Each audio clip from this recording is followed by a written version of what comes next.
ठाकुर जी का मन हो गया कि मैं इसके साथ खेलूं। और तभी ठाकुर जी ने देखा कि एक द्वारपाल बैठा है और एक गुसाई जी अंदर डोल रहे हैं। तो द्वारपाल को तो अचानक इतनी जोर की लघु शंका आई कि वो उठ के भाग गया, और गुसाई जी को बहुत जोर की भूख लगी आई तो वो भी चले गए प्रसाद पाने। दोनों जैसे ही गए इतने में ही गोविंद देव जी अचल से सचल हो गए और दोनों हाथ सीधे करके फेंटा बांध करके अपनी सोने की गोटियां उठा करके और फेंटा में लेकर के और हाथ में लकुट लेकर के आ गए प्रांगण में।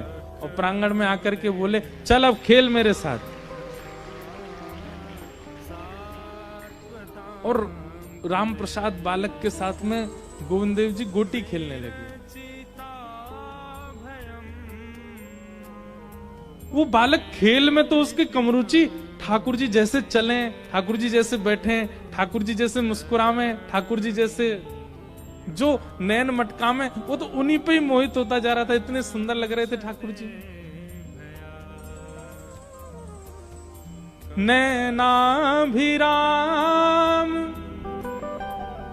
बंक मुस्कान, नैनाभिराम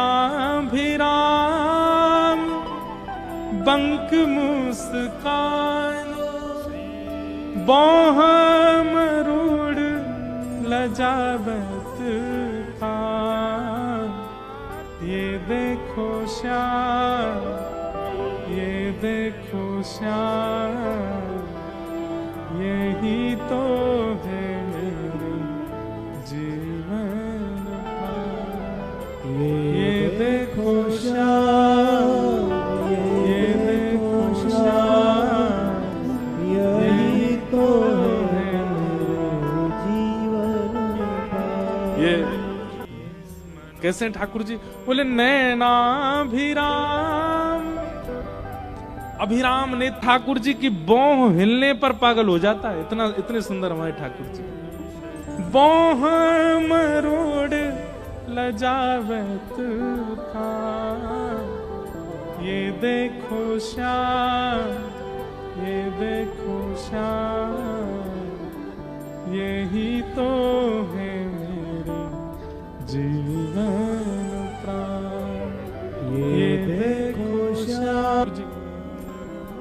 खेलना वेलना भूल गया। ठाकुर जी उसके सामने ठाड़े गए, अरे रोज मोए बुलावे, खेलवे आजा, खेलवे आजा। आज मैं खेलवे आऊं तो मेरे संग खेले ही ना रहे हो, काई को बुलायो करे।